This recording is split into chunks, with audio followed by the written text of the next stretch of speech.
Welcome to this discussion of the philosophy of mind. New topic.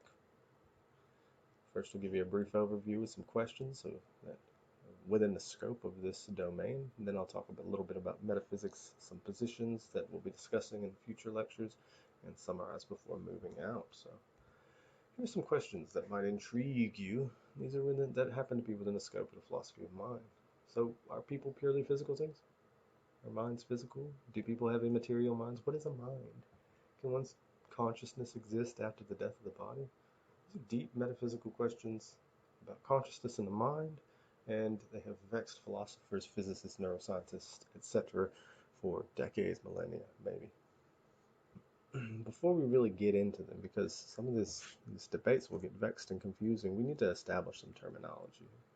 So this will take us in the realm of general basic metaphysics. Metaphysics is that domain of philosophy where we examine, using rational judgment most often as our tool, the world that operates outside the physical sphere and what is needed to support what we see in physical reality, or explain what we need to see in physics, or what we actually see in physical reality.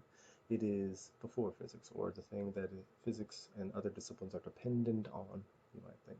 And that should be sufficient of a working definition when we delve into some of these terms that we'll see quite frequently.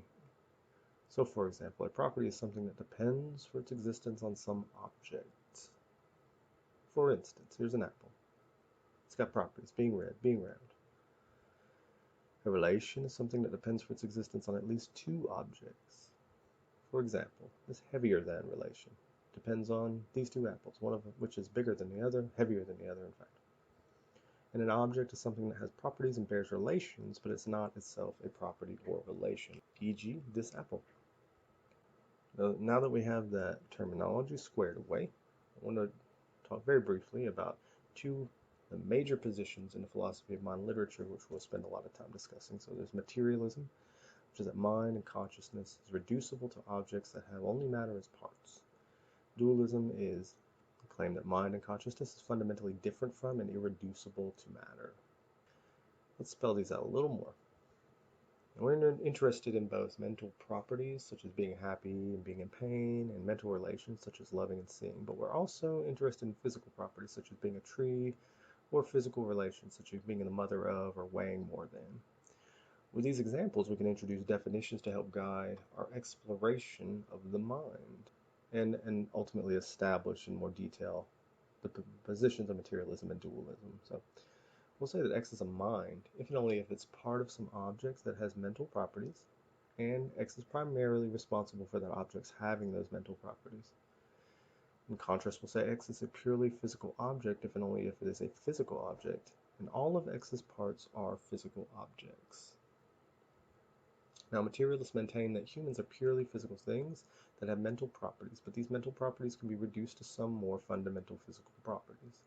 Materialists often maintain, as a consequence, that there is no non-physical mind or soul independent of our physical bodies.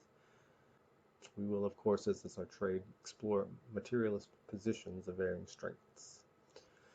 Dualism, now returning here, maintain humans have two fundamental parts: a non-physical mind or soul and a physical body. And for dualists, the non-physical mind is responsible for mental states, and without this non-physical mind, humans wouldn't be able to think or desire a sense. Of course, we will explore more nuanced positions of this as well.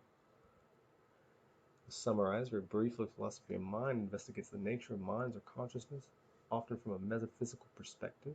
And minds are complex, and debates over the nature of mind can become confused quite quickly, hence our careful attention here to terminology. Materialism and dualism are the two major theories of mind, the former maintaining minds are ultimately material, while the latter denying